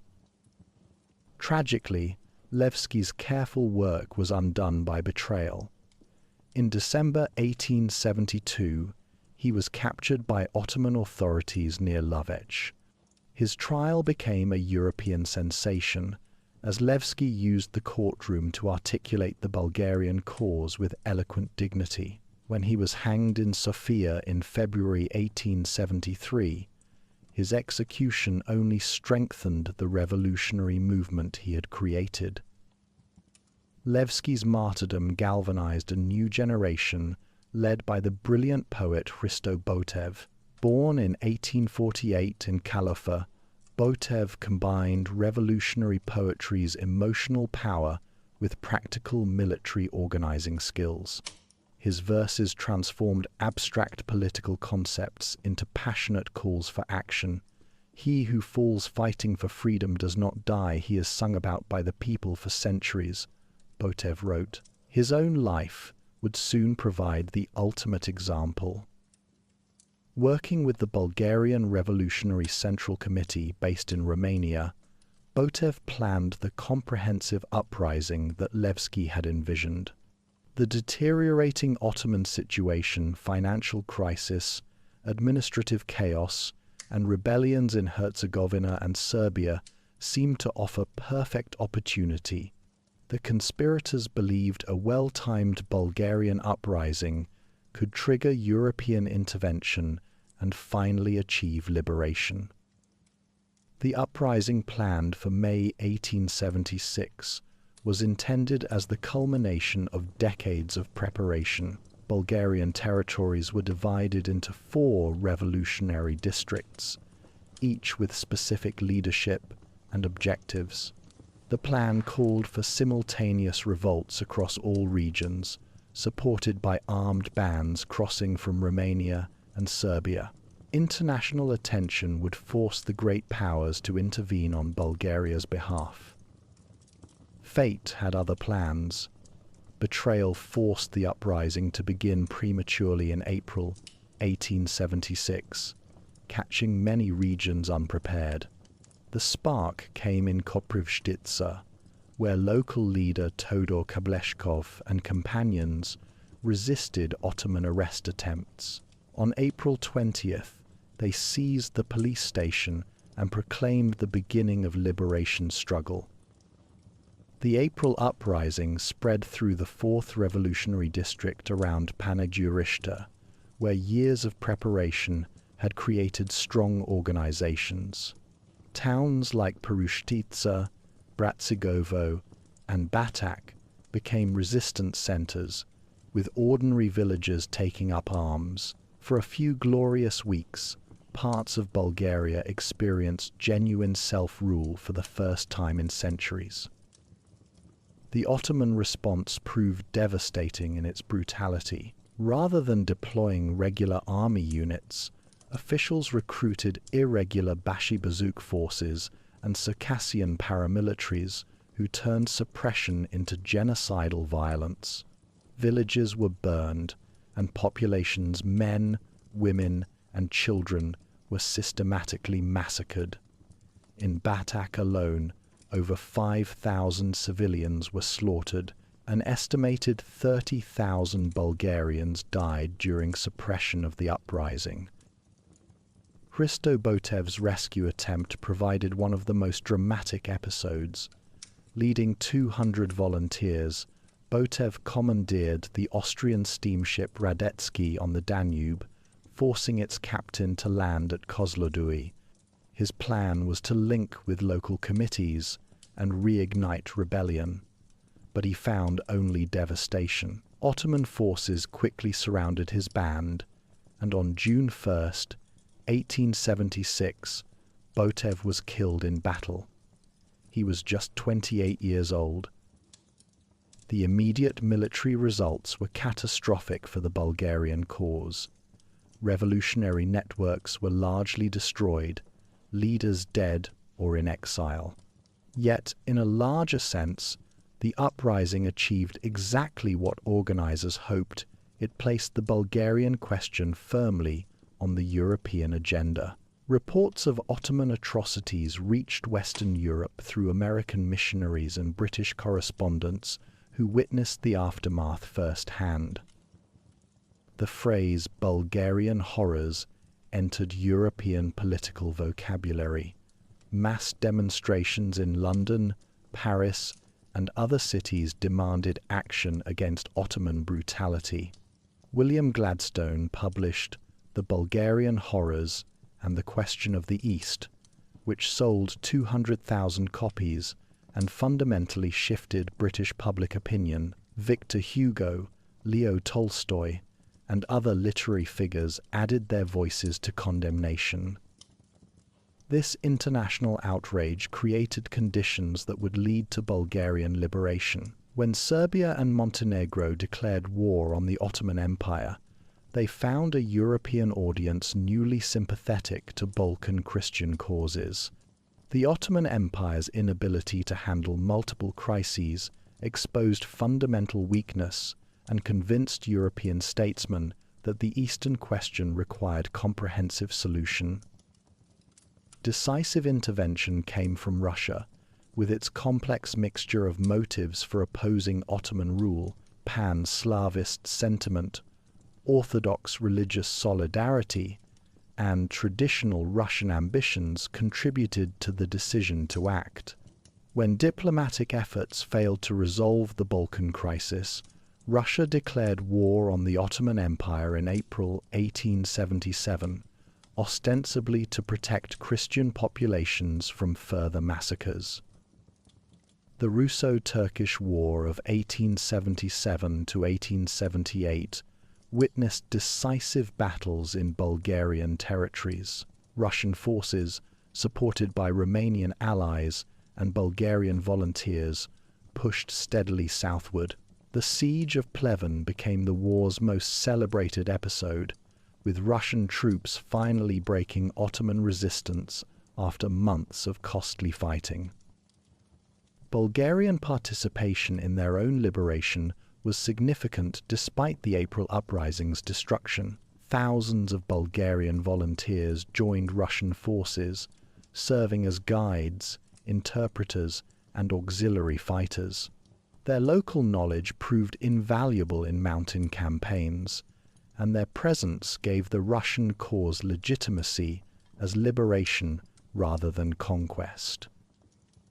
The war's decisive moment came with Russian advance toward Constantinople itself. As Ottoman resistance collapsed, panicked European powers, particularly Britain and Austria-Hungary, demanded Russia halt its advance.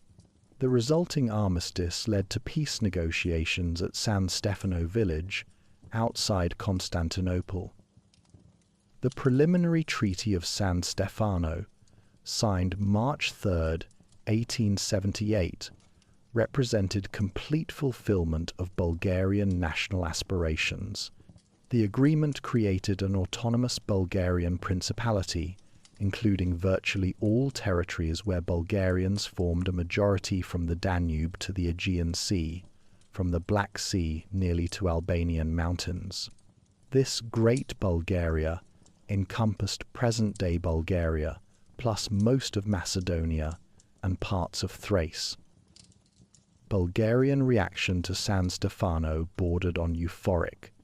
After more than 5 centuries of foreign domination, their national dream seemed finally realized.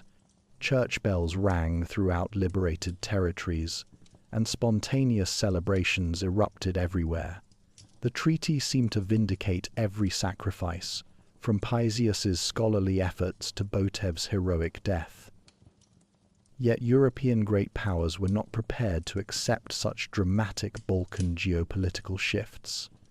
Britain feared a large Bulgarian state would serve as Russian satellite, threatening Eastern Mediterranean interests. Austria-Hungary worried about precedents for its own multinational empire. Even Germany recognized that San Stefano threatened European stability. The result was the Congress of Berlin, convened in June 1878 under Otto von Bismarck's chairmanship. This gathering systematically dismantled the San Stefano settlement, creating instead a much smaller Bulgarian principality north of the Balkan Mountains and an autonomous province of eastern Rumelia to the south. Macedonia, the prize many Bulgarians valued most highly, was returned to direct Ottoman administration. The Treaty of Berlin, signed July 13, 1878, was bitter disappointment for Bulgarian nationalists, but nonetheless marked formal recognition of Bulgarian independence after centuries of foreign rule. The principality was autonomous under nominal Ottoman suzerainty, with its own government, army, and constitution. Most importantly, it provided a secure base from which future Bulgarian national aspirations could be pursued. As 1878 drew to a close, Bulgaria stood at the threshold of a new era. The long journey that began with Paisius's humble historical chronicle had culminated in internationally recognized statehood. The cultural awakening of the 18th century had evolved into the revolutionary movement of the 19th, finally achieving political liberation through the Russo-Turkish War. The Bulgaria that emerged was small and poor, but possessed something invaluable, a clear sense of national identity forged in the crucible of cultural awakening and revolutionary struggle.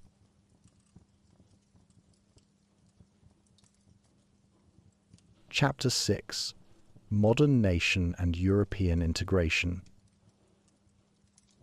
The dawn of 1879 found Bulgaria free but divided, a young nation struggling to find its place in European politics.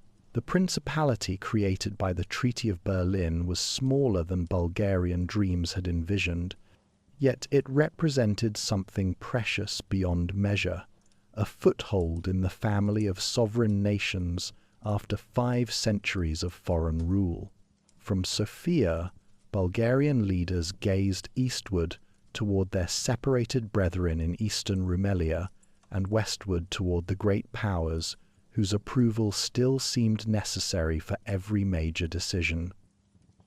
Prince Alexander of Battenberg, the young German nobleman elected by the Bulgarian Assembly, found himself navigating between Russian expectations and Bulgarian aspirations. The constitution drafted at Tarnovo had created one of Europe's most democratic systems, with universal male suffrage and extensive civil liberties. Yet this very progressiveness made Bulgaria's royal patron, Tsar Alexander III of Russia, deeply uncomfortable. The tension came to a head in 1881 when Prince Alexander suspended the constitution and ruled by decree for 2 years. This royal coup delighted conservative circles but outraged Bulgarian liberals. When Alexander restored the constitution in 1883, he found himself more popular with Bulgarian Democrats than with his Russian supporters, who increasingly viewed him as unreliable. The moment that would define Bulgaria's character came through domestic initiative rather than foreign intervention. In summer 1885, committees throughout eastern Rumelia began organizing what they called the Completion of Liberation, led by journalist Zahari Stoyanov. These conspirators planned a bloodless revolution that would unite the principality with its autonomous southern neighbor, defying the great powers who had divided them. On September 6, 1885, these patriots struck with remarkable coordination. In Plovdiv, Major Daniil Nikolaev's Bulgarian officers quietly arrested the Ottoman-appointed governor without firing a shot. By dawn, telegraph messages flashed across Europe, announcing that Bulgaria had reunited itself through sheer national will. Prince Alexander, presented with this fait accompli, faced the choice of his reign: support unification and risk war with the great powers, or abandon it and forfeit Bulgarian trust forever. Alexander chose boldly. Arriving in Plovdiv to tumultuous crowds, he declared himself Prince of Northern and Southern Bulgaria and accepted responsibility for the unified state. This act of courage transformed him from foreign appointee into genuinely Bulgarian ruler, but it also sealed his fate. Russia, furious at losing control over Bulgarian policy, began plotting his downfall. The test came swiftly. Serbia, encouraged by Austria-Hungary and jealous of Bulgarian expansion, declared war just 2 months after union. What followed became known as the War of the Captains because Bulgaria's Russian officers had been withdrawn, leaving the army in hands of young Bulgarian military academy graduates. Led by Prince Alexander himself, these inexperienced but highly motivated forces stunned Europe by defeating the Serbians decisively at Slivnica. Within 2 weeks, Bulgarian troops had advanced to Belgrade's gates before Austria-Hungary intervened to save Serbia from complete humiliation. Victory confirmed Bulgaria's unification and earned European respect, but it cost Alexander his throne. In August 1886, Russophile officers staged a midnight coup, capturing the prince and forcing his abdication. Though loyal troops quickly restored him, Alexander found his position untenable without Russian support. With characteristic dignity, he abdicated again just days later, leaving Bulgaria to face an uncertain future. The regency that followed, led by Stefan Stambolov, proved Bulgaria could govern itself without foreign princes or Russian guidance. For 7 tumultuous years, Stambolov pursued Bulgarian independence so fiercely that it earned grudging respect from even his enemies. He suppressed Russian intrigue, promoted economic development through railway construction and industrial investment, and gradually steered Bulgaria away from exclusive Russian dependence toward closer ties with Austria-Hungary and Western powers. Ferdinand of Saxe-Coburg, Gotha's selection as Bulgaria's new prince in 1887, initially seemed unpromising.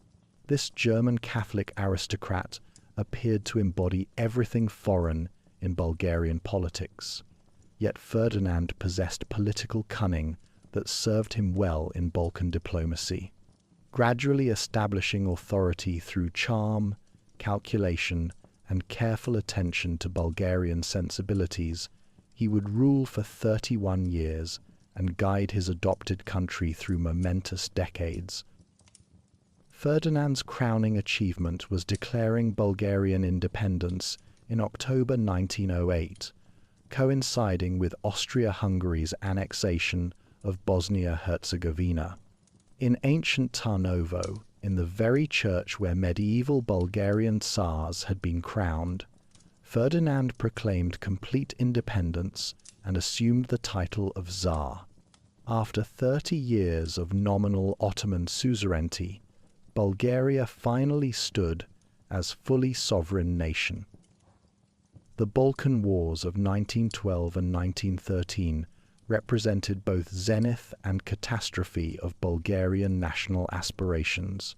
The First Balkan War saw Bulgaria leading an orthodox coalition against the declining Ottoman Empire, achieving stunning victories that liberated most remaining Christian territories in Europe. Bulgarian armies advanced within sight of Constantinople itself, and for a brief moment the dream of San Stefano seemed within reach. Yet triumph turned to tragedy with the Second Balkan War, when Bulgaria's former allies Serbia, Greece, Montenegro, Romania, and even defeated Ottoman Empire formed a coalition against Bulgarian gains. Overwhelmed by enemies on all fronts, Bulgaria suffered catastrophic defeat that cost not only recent conquests, but additional territories. The national euphoria of 1912 became the national catastrophe of 1913. This bitter experience shaped Bulgaria's decision to enter the First World War alongside the Central Powers in 1915. Ferdinand and his government calculated that alliance with Germany and Austria-Hungary offered the best chance to reverse territorial losses and finally achieve national unification. For a time, this gamble seemed to pay off as Bulgarian forces occupied much of Macedonia and participated in crushing Serbia.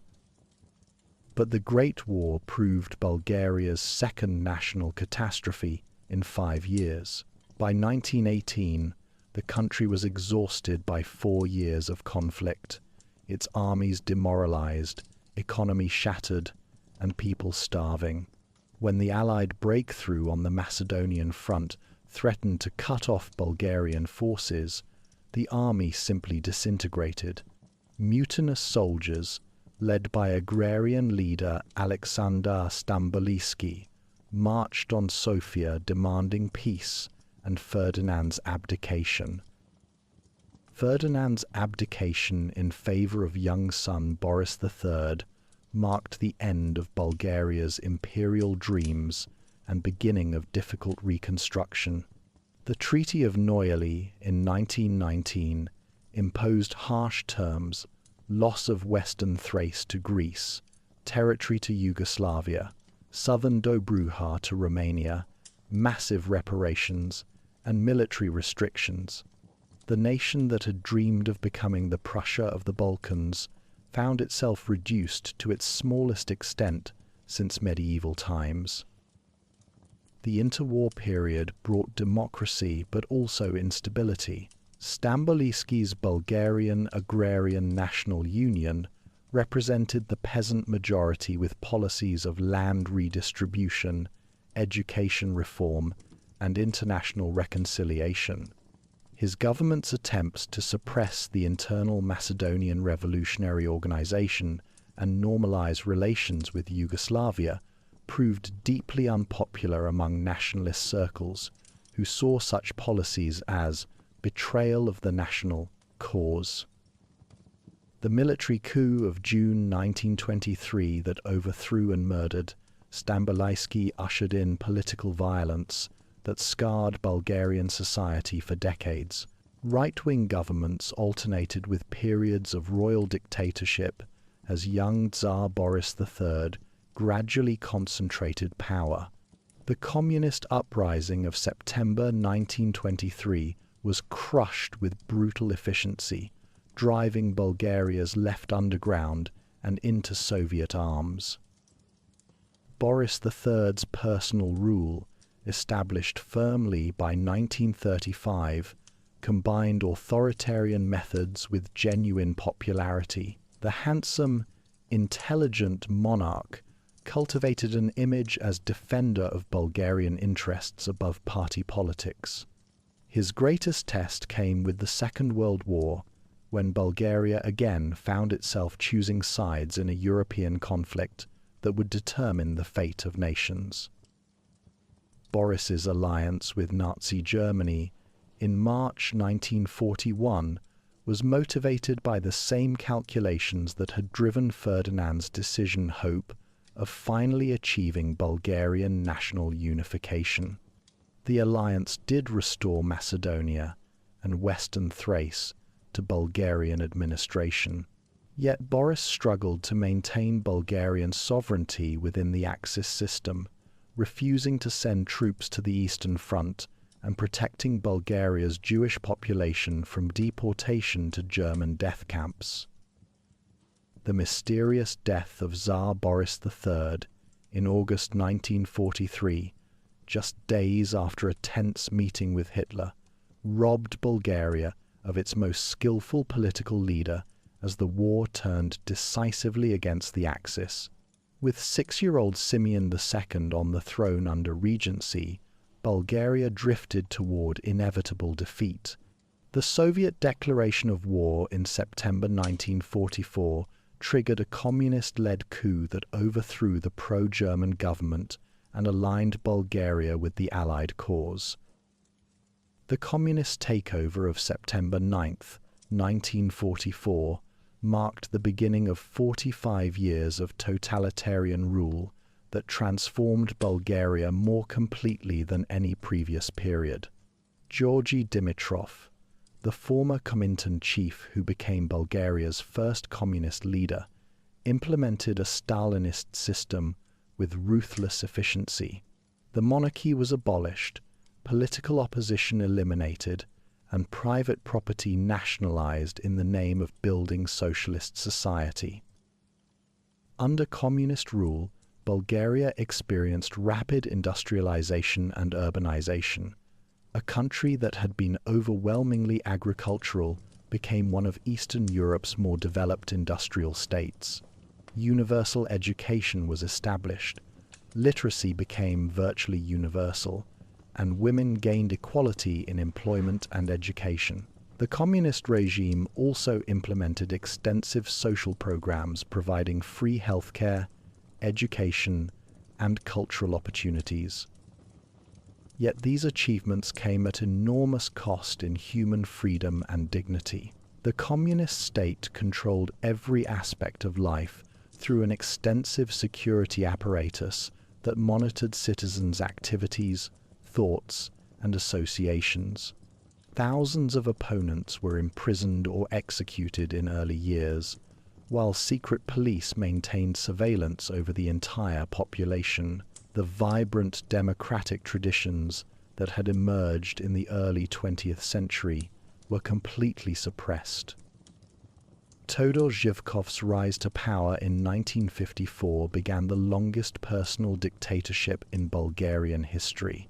For 35 years, this former partisan commander ruled Bulgaria with a combination of repression and paternalism that created one of Eastern Europe's most stable communist regimes. Zhivkov aligned Bulgaria completely with Soviet foreign policy, while attempting to improve living standards and maintain social peace. The darkest chapter of the communist period was the assimilation campaign against Bulgaria's Turkish minority in the 1980s. Zhivkov's government forced Turkish Bulgarians to change their names to Slavic ones, banned Turkish language use, and suppressed Islamic religious practices. When Turkey opened its borders in 1989, over 300,000 ethnic Turks fled the country, creating an international crisis that severely damaged Bulgaria's reputation. By the late 1980s, the communist system showed signs of severe strain. Economic stagnation, environmental degradation, and the Turkish minority crisis had undermined the regime's legitimacy. The emergence of informal opposition groups like Ekoglasnost, originally focused on environmental issues, provided channels for expressing broader dissatisfaction with communist rule. The fall of communist power came not through mass revolution but through palace coup. On November 10, 1989, just one day after the fall of the Berlin Wall, the Communist Party's Central Committee voted to remove Zhivkov from all positions. This bloodless change of leadership, orchestrated by reform-minded communists with Soviet approval, opened the door to democratic transformation. The transition to democracy proved gradual and often frustrating. The first free elections in June 1990 were won by the Bulgarian Socialist Party, the renamed Communist Party, which promised gradual reform rather than radical change. The adoption of a new democratic constitution in 1991 established the framework for parliamentary government, but early years were marked by economic crisis, political instability, and widespread disillusionment. Bulgaria's path toward European integration began almost immediately after communist rule ended. The goal of returning to Europe became a unifying national objective that transcended party politics. Association agreements with the European Union in 1993 and beginning of accession negotiations in 1998 marked important milestones on this journey. The transformation of Bulgaria's military and foreign policy represented one of the most dramatic changes of the post-communist era. From being a Warsaw Pact member completely aligned with Soviet strategic interests, Bulgaria gradually reoriented toward NATO and Western security structures. The country's participation in peacekeeping missions and support for coalition forces demonstrated commitment to new Western allies. Bulgaria's invitation to join NATO in 2002 represented formal recognition of successful democratic transformation. The accession ceremony in March 2004, when the Bulgarian flag was raised at NATO headquarters in Brussels, symbolized the country's definitive break with its communist past and integration into the Western alliance system. European Union membership, achieved on January 1st, 2007, represented the culmination of Bulgaria's long journey back to Europe. Though the accession process was lengthy and sometimes painful, requiring extensive reforms to legal, economic, and administrative systems, EU membership provided Bulgaria with access to the world's largest single market and significant financial assistance for development projects. Modern Bulgaria faces demographic challenges confronting other European nations. A declining birth rate and emigration of young Bulgarians seeking opportunities in Western Europe have resulted in population decline and aging society. Yet contemporary Bulgaria has achieved remarkable political stability and economic growth, successfully completing transformation from communist dictatorship to parliamentary democracy, from planned economy to market system, and from Soviet satellite to EU member state.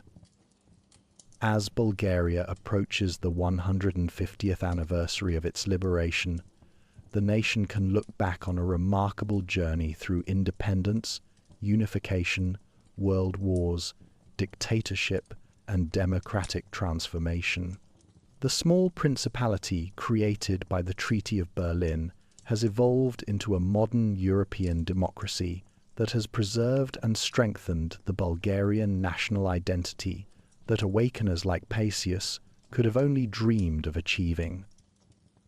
In the cafes of Sofia and Plovdiv, in universities and technology centers, in restored churches and thriving cultural institutions, contemporary Bulgarians carry forward the legacy of those who fought for independence and dreamed of national unity. Their country may be smaller than San Stefano once promised, but it has achieved something perhaps more valuable, a secure place in the community of democratic nations and the freedom to determine its own destiny in the 21st century.